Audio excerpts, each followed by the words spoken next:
extent, the youth some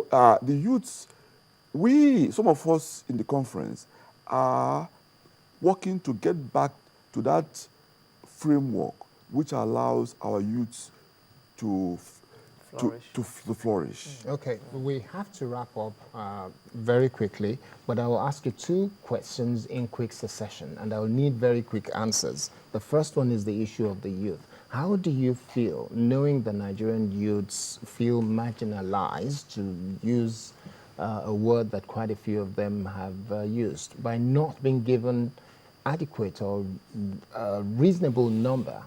I don't know what you mean by adequate. Nigerian Youth Council is there. Their delegates are there. 1. Not 1. Oh, no, 3 actually. Yeah. 3 of them. Yeah. Nigerian Bar Association refused to be part of it because they were given 1 slot. Yeah. There's no mechanism. But then you've got process. so many senior advocates of Yes. Nigeria. Yes, Anyway, that's a fact. and But they are the point I'm so making, many lawyers. the point I'm Yes. making is that there's no process you put in place that some people would not. Will it not be against. more reasonable? You can't have a perfect formula. Yes, you can't. But Yeah. when you look at the people you're looking at this national conference for, and in any case, yes, must youth be involved in resolving the problems pertaining, touching, wait a minute, and concerning the youth? What's the age bracket? I'm representing a lot of interest. Including the youth. Including the youth. but you're not And I 35 know, years old. and I'm 53. Okay, so that means you're not a youth. At one point, I was. Yes, And but the opportunities, wait a minute, I need to make this point. yes. The opportunities I had as a youth, I want the youth of today to also have similar opportunities. And I know what we can do that will provide that opportunities for them. The people that laid the foundation for America were 57. Half of them lawyers. The people that are The delegates, moving the delegates, America forward 1787 today, delegates. They were just 57. the people that are moving America forward today Yeah. and who are actively involved in the driving seat of the nation, they're not in their 60s or 70s. I agree with you, and that's why we're saying that the template we had in place Yes. that allowed youths of Nigeria to flourish should be reverted to. But that was in the 60s. That was the analog age. Whether it was analog, The digital age is whether it different. was analog or Whatever not, they thought then. it delivered. No, for then, that was Yes. decision of that time. Yes. Today is different. It's a different world we're dealing with. The point I'm making is that if you have a constitution that is truly autonomous, you're going to take care of all the important interests in society. The Pronaco constitution that we came up with, all the important stakeholders and constituents have been taken care of. And that's why we need to build a consensus around it. Okay, because we have to wrap up. So my second question, which is the final question for you, and you use that as opportunity to wrap up. Quite a few people, and I think I can very quickly look at what some people are saying on Twitter, and that's the one I want to raise, that the members of the delegates, they're being paid over 100,000, and some Nigerians are saying national minimum wage is 18,000. Is it justifiable to give that kind of money? I don't know, and I'm not criticizing it. I just want to know your thoughts. Unfortunately, your time is up, but I need to say this very quickly. Okay. I don't know how much we're going to be paid. I don't have any idea. Okay. I've not received any amount of money. But if you take somebody away from his job, I've been a lawyer for 28 years. It's a huge sacrifice on my own part to abandon my business, my practice, and go to Abuja. And your family. To put my family, to put heads together in fashioning out a constitution that will lay a solid foundation for Nigeria. You should take care of my needs, accommodation, and what have you. And in any case, for some of us, without any spirit of immodesty, I spent millions of naira, my personal funds on Pronaco. It was unpopular.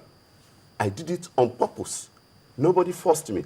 And that's to show that we are not in any way motivated by any pecuniary means. And if I agree that people are cynical, they believe that Nigerian money is being squandered, it's not being equitably spent. I sympathize with Nigerian people, but give these delegates the opportunity of coming up with a template that will ensure that we put Nigeria on the path of growth and sustainable economic development. Okay, your final response to that same question in terms of what they're being paid. With the youths and in the age of social media, delegates in the conference and Nigerians outside have as much role to play. In other words, for me, the conference is inside and outside. The youths can use all their skills to bring to bear pressure on people within the conference not to sell out or take bribes from anybody, but to do, for the first time in our history, we have a golden opportunity to free ourselves from oligarchs. Okay, your final statement. Yes, thank you. I think I still remain consistent on the fact that I am disappointed with the percentage of youth actually involved inside that conference. That is one. And secondly, I think, and finally, I think I will call upon the delegates to actually to show a sense of maturity over that period, because there are very sensitive issues people have carried in their bags into that conference, whether they were asked to act that part or they have it in them.